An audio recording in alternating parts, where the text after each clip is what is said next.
actually reviewing an Ed Milet training video that blew my mind. So many takeaways, of course, applied to the reconciliation journey. Just you're going to want to watch that. And I am shooting the newest video for my son's latest woodworking project.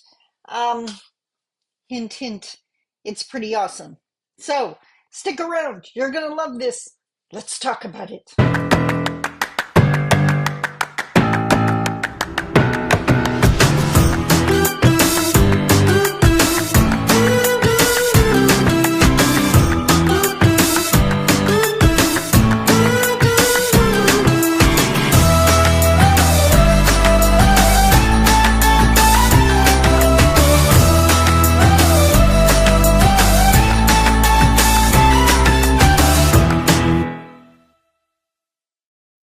Bonjour, Mishko Pognon, Quain Additional Mundo Dam. Hi, everybody.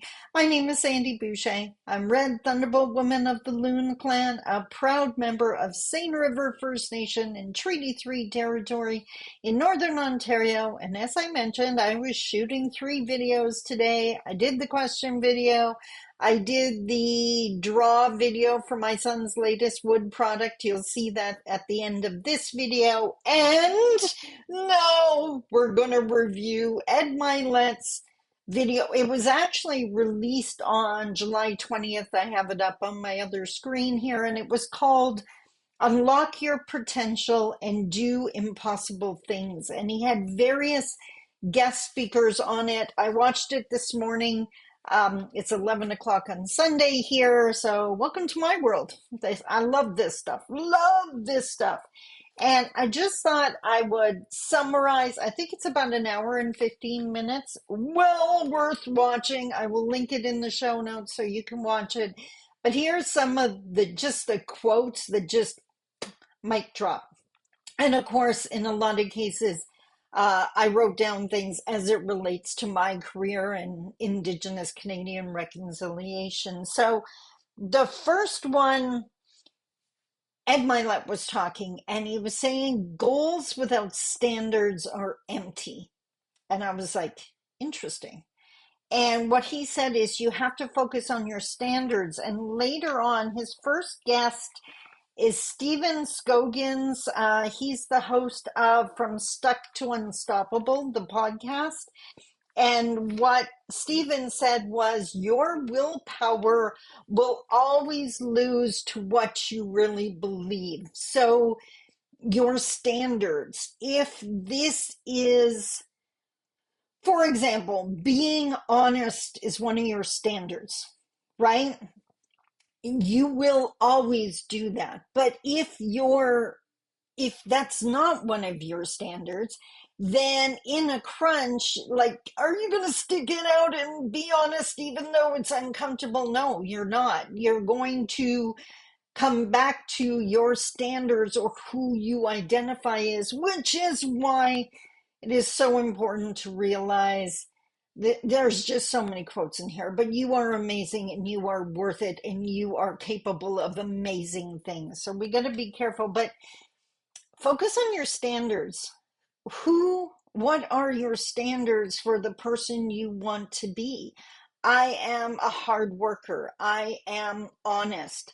I am dedicated. I am persistent, which is why I'm watching a training video on Sunday morning, not because someone's forcing me to. I own my company. I'm doing it because I want to. This quote, what you do next predicts your future, not how you feel. So if you're feeling depressed, disillusioned, helpless, your future is set in what you do. Do you give into that feeling? Do you get up and you try to do something even though you're not sure it's going to succeed? The action is what's going to dictate it. Ed talks about becoming an impossibility thinker and a possibility achiever. Envision the impossible. Like those people that limit themselves to SMART goals, well, those are managers. You have to envision. I envision myself on a stage in front of hundreds and hundreds of people, thousands of people, long before I started my public speaking career. Did I know how I was going to do that? No, and that's the point. And actually highlights that in this video. Successful people jump into the unknown. Whereas people that don't tend to be as successful, they're worried about, well, I need to know all these facts before I jump in.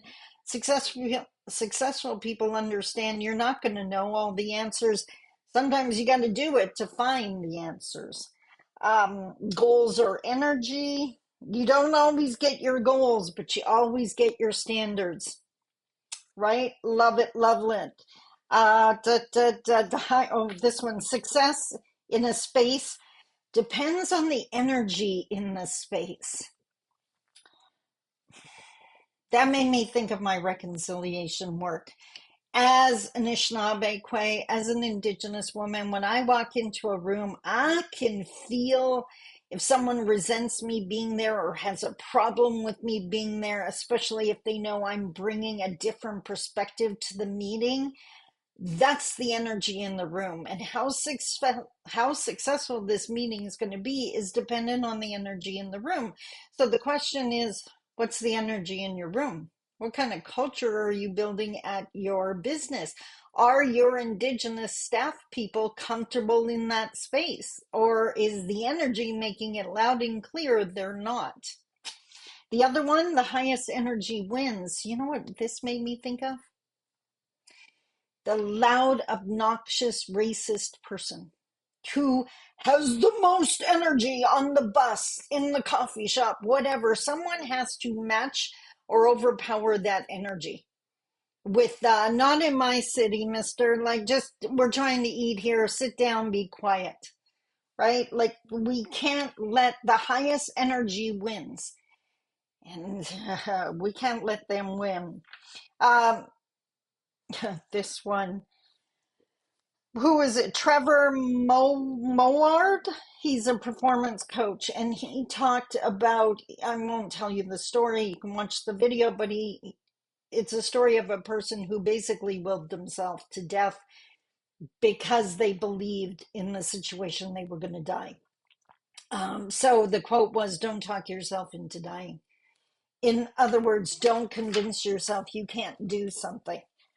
Be careful of those thoughts.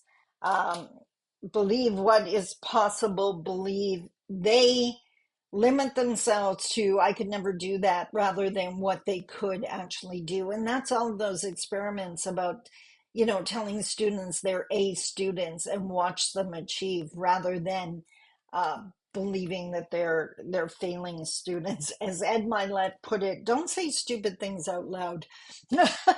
Like I could never do that.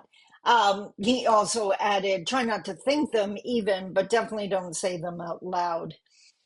Now, this is where it got really exciting. They started talking about neutral thinking. And the example, now this is him and who did I just say? Trevor. This is good. This is really good. So you have positive and negative. We know that. But the metaphor they used is, think of a car. You don't go from reverse to drive. You have to go through neutral. And the problem is you can't take a negative person and drag them into positive. You have to go through neutral first. So neutral thinking, neutral is the bridge, the middle part, right? So think of someone they divorce, their partner walks out on them, saying to them, well, think of all the people you get to meet now, is not conducive. You have to acknowledge the hardship, but like it's neutral. You don't make it a negative or a positive. I see it all the time. Someone passes away and the response is they're not suffering anymore. That's leaping to the positive. They can't go there. You have to acknowledge it, but don't linger. The pain is real. So getting to neutral, like back to my work again, if someone has all these negative stereotypes about Indigenous people, we're not going to get them into Indigenous people are amazing, even though we are.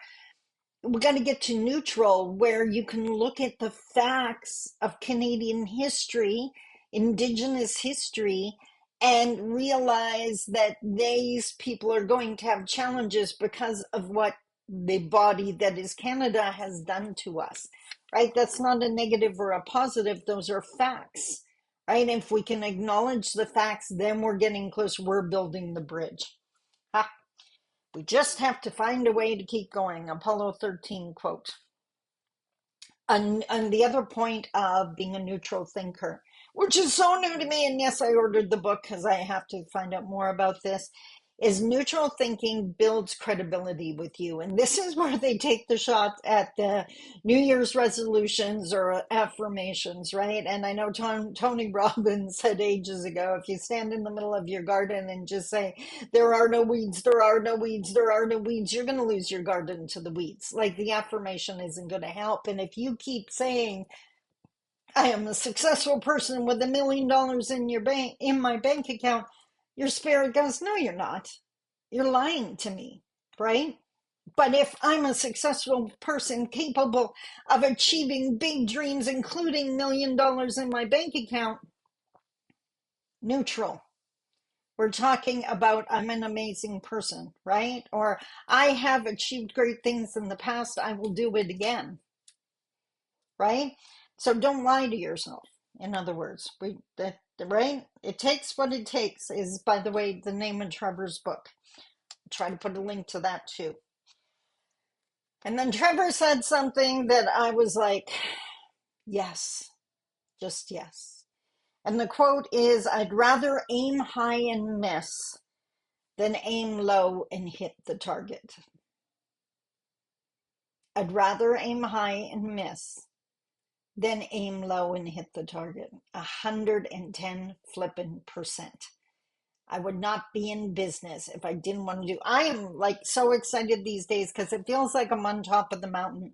I finally got my ducks in a row and they look pretty cute. I've got the puzzle pieces coming together. Now it's like, what can I do? Let's see. I haven't hit the wall yet. I don't know where it is. Is there a wall? Can I just keep going? It is so exciting. It took 15 years to get here, right? Here's that quote, your willpower will always lose to what you really believe. Do I believe I can do this? Absolutely. Watch me. Confidence is built on what you do, not magical words. So you want to build your confidence, do what scares you. Write the blog post and put it out there. 3 people will read it. I used to shoot, when I first started my business, I shot videos knowing no one was going to watch them. But I shot the video for the woman that was going to one day watch it. Back then, I only worked with Indigenous women, so that's why. Trevor goes on to point out, imagine if the baby was trying to walk, learn how to walk, and said, you know what? Every time I do it, I fall on my face. I think I'm just going to sit over here and wait it out for a while until I figure out how to do this. That's not how you learn to walk. You gotta eat the floor a couple times. You gotta keep doing it. And that's life. That's achievement. That's the work that's required. Another thing that they mentioned that is just so true in my career, experience over theory. Experience is authenticity. Resonating with an audience, you can list off all the facts, but if you can share how you walk that walk, that's when you get to people. We have to, here's the quote from Trevor, we have to be neutral in our language, but radical in our candor with ourselves. Be real. Like, yep, that sucked. I did a lousy job, but I can do better. That's the neutral. That time is done. That was lousy. I definitely need to prepare more. Those are just facts. That's not a shot. I'm not tearing myself apart saying that, I could never do a good job. It's just facts. Ha! Oh, and then the last person was Joel Osteen. He's a pastor and televangelist. So obviously referencing the Bible, but he pointed out how every new day starts in the dark, that it starts at 12:01. right? It doesn't start at 7 a.m. or 9 a.m. or whatever time the sun comes up where you are. It starts in the dark. And they pointed out, and this was mind blowing, that if you're in the dark, that's the seed in the ground. You're not buried, you're planted. And all growth starts in the dark. This is your chance to grow and learn and come up with a different outcome. Even if you didn't choose to be planted in this dark right now, you can plant. You are that plant and you can grow out of it. And I've been in the dark so many times. I am living proof you can come out of it. Oh, this one. Whether you believe in God, creator, higher power, Dr. Phil Oprah, I've said this 100 times. They reference God. God will meet you at the level of your expectations. I meet way too many Indigenous people that are just okay with whatever life brings. That is internalized oppression. I'm sorry, that's not our culture. There is no animal on this planet that just passively prays they're going to survive winter. You prepare for it.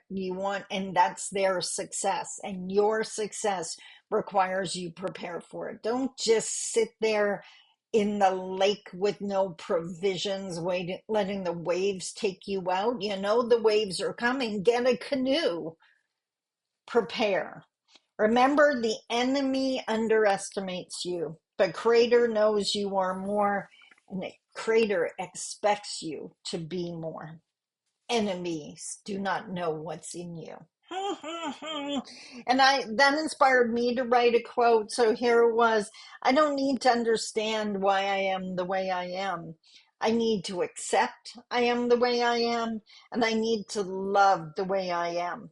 And I need to find those who love me the way I am too. Yay! And then Ed finishes off the video talking about how your obsessions become your possessions. And you can tell if something's your obsession, your drive, your motivation, if your obsession distracts you from life. You're trying to do something else, but you want to go work on that craft project, or you want to go do that side hustle. Well, that's where your passion is. That's your obsession. That's a huge hint. And if you want to know if it's not your obsession, then life distracts you from doing it.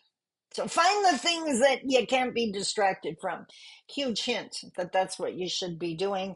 And no, that is never a negative thingy. It's not about running away. So don't let life distract you from what you're meant to be doing. So turn the TV off, turn the radio off. No one cares what the Real Housewives are doing. And that was the final quote. I have so many more, but he was this one blew me away, and this one makes me think I'm going to sell my TV.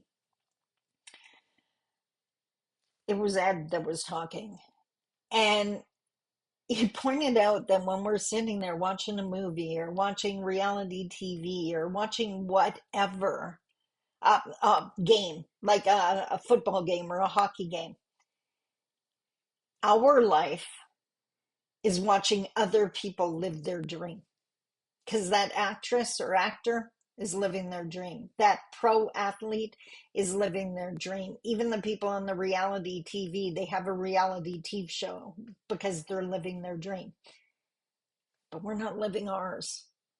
We're just passively sitting there in the cheap seats watching someone else live theirs. I don't know about you, but I don't have time to waste watching someone else live their dream.